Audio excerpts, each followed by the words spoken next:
Mas agora nós vamos ter uma conversa muito agradável sobre futebol, porque está conosco na linha o Rogério Micali, técnico, campeão olímpico com a seleção brasileira em 2016. Teve uma passagem também como treinador da equipe principal do Atlético Mineiro e também por outras equipes. Então vai ser um grande prazer a gente conversar com o Micali, né, que está no Sub-20 do Cruzeiro.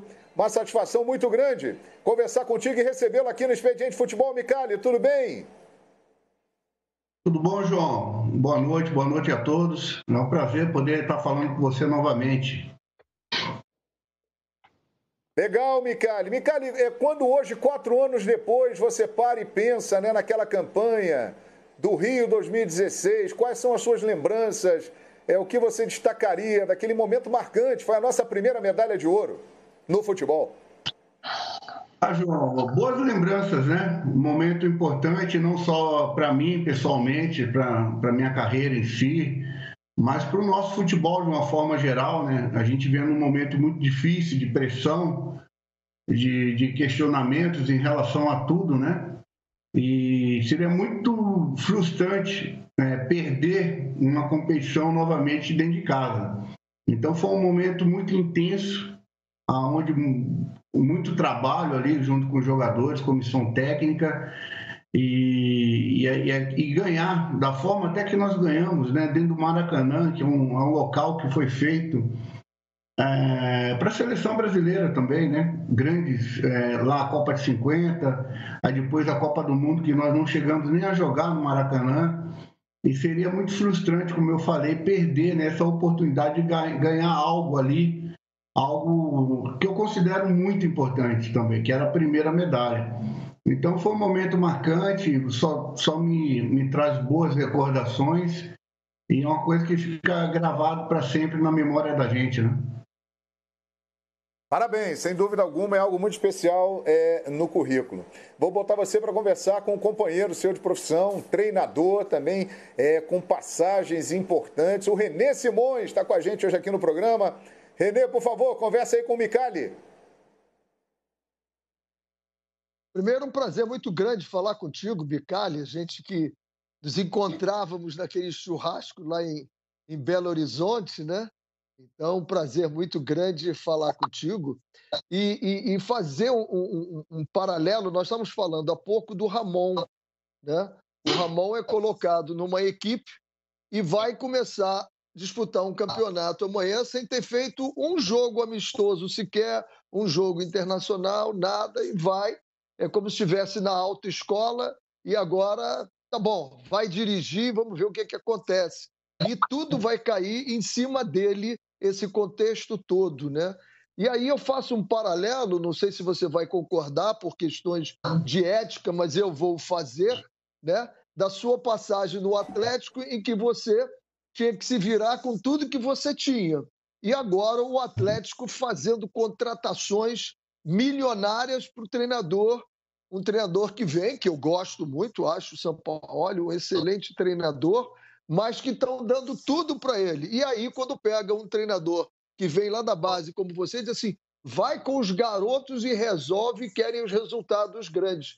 Não te parece isso uma crueldade? Primeiro, prazer falar com você novamente, viu, Renê? Prazer realmente. O que eu posso dizer, Renê, não, sem sombra, não é questão nem de falta de ética, é uma situação que ocorre no nosso futebol, que a gente está passando, principalmente a nossa área, né, os treinadores brasileiros, nós somos muito questionados, né?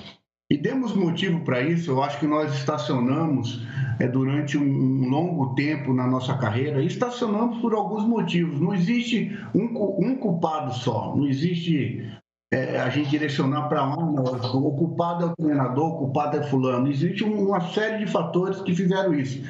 Um deles é o calendário brasileiro, né? O calendário brasileiro colocava o treinador nacional numa situação de que ele não dava mais treino. Então o treinador passou durante muito tempo sem se preocupar em colocar suas ideias no treinamento para que isso se refletisse no jogo. Então era uma questão muito mais de conversa, de uma química, como dizem, né? para que a coisa funcionasse. Então, nós contratamos o treinador no Brasil, muitas vezes, a gente quer ganhar para as ideias ser fortalecidas. A gente tem como exemplo muito a Europa, que todos citam, né? A Europa é na contramão. Lá eles querem fortalecer as ideias para que o resultado venha. Então, um paralelo só essa pergunta, só para a gente sair, é a mesma coisa do Pep Guardiola no Brasil. Se o Pep Guardiola, no primeiro ano dele de City, onde ele contratou com milhões vários jogadores e ele não ganhou absolutamente nada, se fosse no cenário brasileiro, ele não continuaria com certeza para o próximo ano. E aqui no Brasil é assim, a gente está num momento onde tudo que é de fora é mais bonito, dá essa impressão, né? Que a gente quer muitas vezes trazer milagreiros, pessoas que cheguem e dê o resultado imediato. A gente não está preocupado em como esses milagres acontecem, qual é o processo? O processo é administrativo, é algo que as pessoas deixam um treinador como o Klopp, que se consagrou agora, trabalhar 3 anos numa equipe. E às vezes as ideias dele no primeiro ano ela não consegue ganhar de imediato. Então, o que falta para a gente, e eu acho que os treinadores estrangeiros têm o mérito deles, estão chegando, e poder exigir o que o São Paulo exige hoje, ele fez por onde na carreira dele conseguir isso, trazer 7 membros de comissão técnica, ter uma multa rescisória altíssima e contratar quem ele quiser. Então, hoje, no nosso cenário, raríssimos treinadores, raríssimos no Brasil, vai ter essa possibilidade. A gente vai ter que trabalhar, a gente vai ter que voltar realmente a melhorar os nossos conceitos, aquilo que a gente quer como equipe, porque a gente tem como parâmetro o que aconteceu com Jesus, para estar dando isso para o São Paulo. O Jesus tem uma característica muito particular. Ele chegou ao Brasil, o elenco que ele teve na mão, disponibilizado, dos 11 titulares, 73% tinha alguma experiência internacional de Europa ou de seleção. Então, isso pesa muito na hora de você implantar uma metodologia europeia no nosso futebol. Então, eu acredito que contratar o certo, com o time certo, em relação à construção das ideias.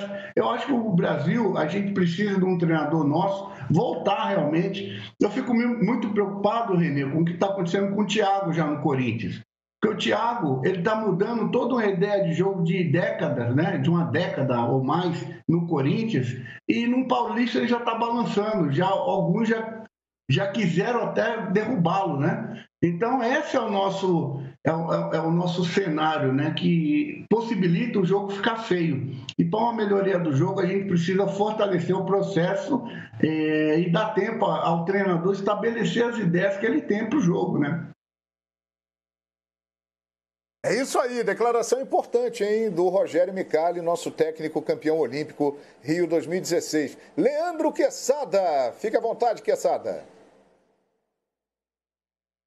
Que prazer falar com o Micali, João. Eu tive a sorte de acompanhar a seleção olímpica no primeiro ouro do futebol masculino.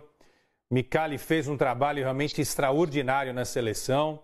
Gostava muito de acompanhar os treinos do Micali lá na Granja Comari, ao lado do nosso saudoso Vitu, né, e do Rodrigo Além, do nosso repórter cinematográfico. Foi muito legal aquele período e depois a conquista da nossa gloriosa seleção.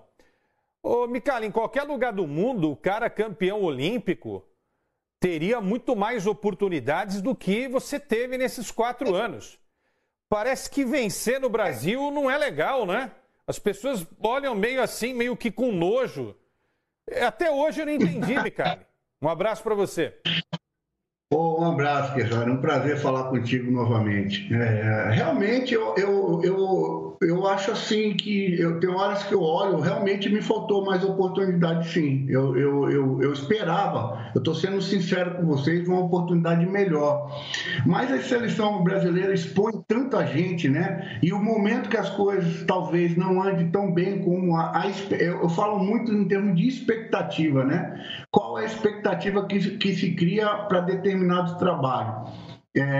voltando ao Atlético. O Atlético, aquele ano que eu trabalhei lá, ele contratou alguns nomes lá que criou-se uma expectativa de ganhar muitas coisas.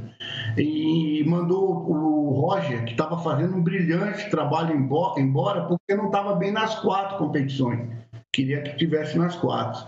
E a mesma coisa depois eu entrando na sequência. Então, as expectativas do futebol brasileiro têm que ser mais reais, né? Tem time que não entra no Campeonato Brasileiro para ser campeão do Brasil, não tem como.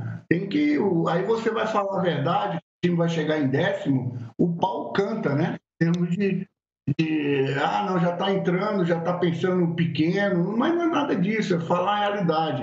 E a seleção brasileira, como eu volto, ela expôs muito, e aqueles 2 resultados iniciais totalmente normal, até porque eu peguei um grupo que estava bem heterogêneo, né, em termos de formação, jogadores voltando de férias, 40 dias, parado, outros em meio de temporada. Então, e eu reformulei, em função até de não poder convocar vários jogadores, reformulei um pouco aquilo que eu já vinha treinando, e ali teve 65% de jogadores novos. Então, era natural que o início você pudesse até a coisa engrenar, não iniciar tão bem ganhando como a expectativa se criou. E aí gerou um tumulto generalizado, né? E depois que você ganha, aí tem um aspecto também de quem falou que não ia ganhar, tem que arrumar uma justificativa para aquela vitória, né? Então, e eu olho a história da seleção, eu vejo o Filipão marcado, o Filipão vitorioso, o Filipão foi campeão mundial, se eu não me engano é o último campeão mundial nosso, mas a gente vai pegar sempre pelo 7-1. Então, a gente tem uma cultura assim de às vezes o ganhar no Brasil, ele em determinado momento ele pode trazer até um prejuízo, infelizmente. Mas assim, é a vida que segue. Eu estou muito feliz de voltar a trabalhar, eu gosto de trabalhar, é uma paixão que eu tenho. Eu acho que eu tenho algo a agregar no futebol e espero, né, nessa minha caminhada, nunca foi fácil. Olho para trás, eu comecei na Portuguesa Londrinense, time muito pequeno de Londrina, e consegui ser medalhista olímpico, consegui ser vice-campeão mundial, um sub-20, né, disputar uma final no mundial. Então, continuar a caminhada. Eu tenho certeza que uma hora vai aparecer uma nova chance e nós vamos tentar agarrar da melhor forma possível. É isso aí. Fernando Caetano. Legal, João, muito obrigado. Um abraço para o Rogério Micali. Eu queria que o Micali contasse um pouquinho sobre, na campanha do Ouro Olímpico, Micali, como é que foi a relação com o técnico Tite, que estava no comando da seleção brasileira principal? Vocês conversavam bastante, trocavam ideias, e a relação também com o Neymar, né, que foi a grande estrela do Brasil nessa conquista do ouro no Rio de Janeiro. Parabéns aí pela medalha, Micali. Obrigado, um abraço. Foi uma relação com os dois muito tranquila, né? O Tite estava chegando na seleção. Aquela época a gente não sabia o que viria pela frente, inclusive com ele, né? A seleção estava passando um momento difícil nas eliminatórias, né? Naquele momento eu era talvez mais experiente que ele, porque eu já tinha 1 ano de seleção. E trabalho de seleção é totalmente diferente de trabalho de clube. Você não tem dia a dia, você tem um período muito curto que você não pode perder 1 minuto sequer de treinamento, de implantar suas ideias de jogo. Então, os treinos têm que ser muito bem planejados para que você realmente atinja tudo aquilo que você quer que a equipe execute. Então, a minha conversa com o Tite, até porque o primeiro contato nosso foi ali, era uma conversa super amistosa, a gente se relacionou muito bem. O Tite é um cara muito ético, gostei muito de poder viver aquele momento com ele, né? É um cara assim que assumiu e me deu, assim como o presidente Nero, me deu toda a liberdade de eu colocar minhas ideias em jogo, por mais que a gente saiba que as ideias eram um pouco diferentes da forma de pensar futebol. Eu tenho a minha forma de pensar futebol, o Tite tem a forma de pensar futebol dele. Eu gosto muito desse jogo mais dominante em relação a uma pressão em bloco alto, um domínio, jogar com mais atacantes. Eu acredito muito que esse é o DNA do futebol brasileiro. Então, assim, eu tive toda a autonomia, né? Todas as decisões para colocar as minhas ideias em prática. E isso foi muito importante para mim, até porque não seria, se não fosse dessa forma, eu não teria nem assumido. Né? Porque uma coisa que a CBF ela permite, ela te dá total autonomia de fazer as tuas ideias, e depois te cobra por isso. Se der certo, está ótimo. Se não der certo, foi como aconteceu comigo do Sul-Americano, você é desligado. Então foi isso. O Neymar foi um cara muito generoso, é um cara extremamente profissional no seu dia a dia em relação a treinamento, a tudo que cerca, né? Tirando essas questões que todos já sabem, né? Porque ele é uma estrela e tudo que ele faz gera uma proporção imensa, mas em termos de dia a dia, de relacionamento, o respeito foi mútuo. Ele me ajudou muito em relação quando ele já sabia que seria capitão da equipe com 2 dias, na primeira conversa que eu tive com ele, porque eu precisava de um líder técnico, eu tinha um líder de personalidade, que no caso seria o Fernando, que depois se contundiu e aí se transformou no Renato Augusto, que foi outro cara sensacional. Então, assim, o meu grupo era muito equilibrado, era um grupo que foi montado com a ideia de propor o jogo, jogar dentro do adversário. Nós conseguimos isso, sofremos apenas um gol. Meus zagueiros extremamente construtores, que foi o Marquinhos e o que está no Flamengo, o Rodrigo Caio, que para mim é o melhor zagueiro brasileiro com perfil europeu. Então, foi muito bom. Só o início que a bola não conseguimos fazer o gol e gerou uma pressão maior, que gerou todo um incômodo, que também foi positivo para a sequência do trabalho. É isso aí, Rafael Marques, por favor. Satisfação poder reencontrar também o Micali, assim como o Quesada, cobrir os Jogos Olímpicos 2016, viajei com a seleção brasileira para os Jogos lá em Brasília, para os Jogos, o jogo em Salvador, que jogo aquele com a Dinamarca, né? A história poderia ter sido outra dessa medalha olímpica, não fosse aquela vitória importante diante do calor do torcedor baiano, determinante daquele resultado, depois acompanhando a semifinal contra a Colômbia e a final contra a Alemanha no Maracanã, com o Brasil conquistando a medalha de ouro tão sonhada e tão desejada por todo mundo. Micali, uma coisa que eu preciso dizer é que a gente sempre teve uma percepção de que as suas entrevistas coletivas sempre foram muito dotadas de sinceridade, de autenticidade. Você é um cara naturalmente autêntico naquilo que se propõe a falar, a se posicionar em relação ao futebol. Só que a gente está vivendo um momento hoje no Cruzeiro muito delicado, né? E você é o técnico do Sub-20 do Cruzeiro. Fazendo um recorte rápido aqui da linha do tempo, o Anderson Moreira foi anunciado como técnico do Cruzeiro 21 dias depois de você ter sido confirmado como técnico do Sub-20 do Cruzeiro. Aproveitando da sua habitual sinceridade, você chegou a ser procurado para assumir em vez do Anderson? Gostaria de ter sido procurado? Como é que você se posiciona em relação a esse cenário e como é que é trabalhar num clube que hoje passa pelas crises que o Cruzeiro está passando, Micali?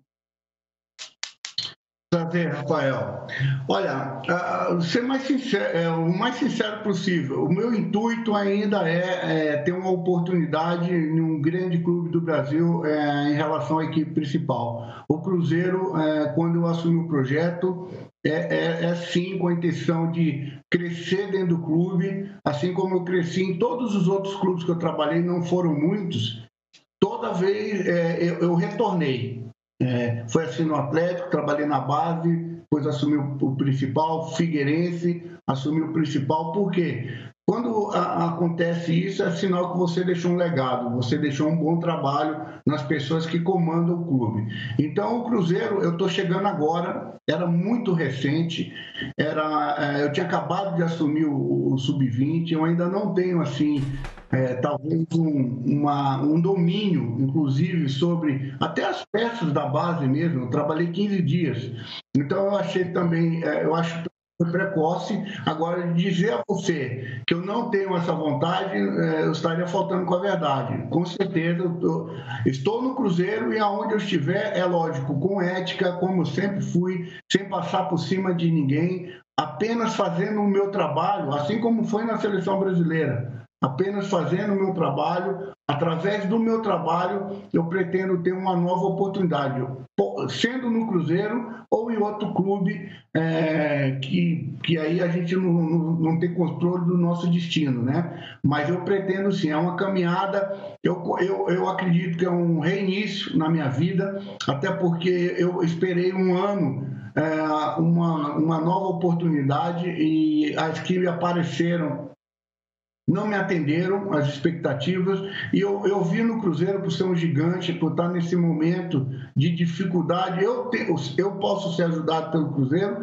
e eu também posso ajudar, contribuir com o Cruzeiro nesse momento, até pela experiência que eu tenho em lidar com jovens jogadores. Então é uma troca. Eu espero, né, que o Anderson faça melhor, até porque é meu amigo, ele, o Ricardo, o David, as pessoas que estão lá em cima, nós queremos o bem do clube que a gente trabalha, mas também vou trabalhar em quem sabe um dia voltar a ter uma oportunidade, né, como eu falei anteriormente, na equipe principal. E nesse momento, não fui procurado. Não fui procurado porque eu achei até que foi muito precoce tudo que aconteceu, a saída do Adilson também, tudo foi muito recente com a minha chegada ao clube. Fábio Azevedo, para a gente terminar aqui esse bate-papo muito legal com o Rogério Micali. Por favor, Fábio. Micali, boa noite, prazer voltar a falar com você e atento a tudo que você estava passando, né, de mensagens, de respostas às perguntas dos nossos companheiros. Já estava com a minha pergunta formulada e só cada vez mais fui enriquecendo de elementos. Quando você fala do DNA do futebol brasileiro, da sua proposição de jogo, que é jogar em cima num bloco ofensivo, atacar o adversário, me parece, Micali, não sei se você concorda, que a principal característica do trabalho do Jorge Jesus no Flamengo foi exatamente resgatar isso. Atacar, atacar e atacar. Algo que nós fizemos com excelência por várias gerações. O Jorge Jesus não inventou o futebol brasileiro, mas ele resgatou, na minha visão, esse DNA. Aí a minha pergunta que eu faço a você é o seguinte, Micali. Por que muitos treinadores, principalmente nesse século, pararam de fazer isso? E a gente tem inúmeros trabalhos, você ainda agora citou da interrupção que está fazendo o Thiago num bloco que vem do Corinthians de resultados magros, de atuações que não são convincentes ou bonitas. Mas por que os nossos treinadores pararam de ter o gosto de atacar o adversário? Boa noite, Micali. Boa noite, prazer falar contigo. Simplesmente é medo do sistema. O sistema ele só responde pela vitória. Se o cara ganha, independente da forma que ganhe, é o que mantém o profissional no clube, no trabalho. Então é uma questão de sobrevivência. Não é uma questão de impor,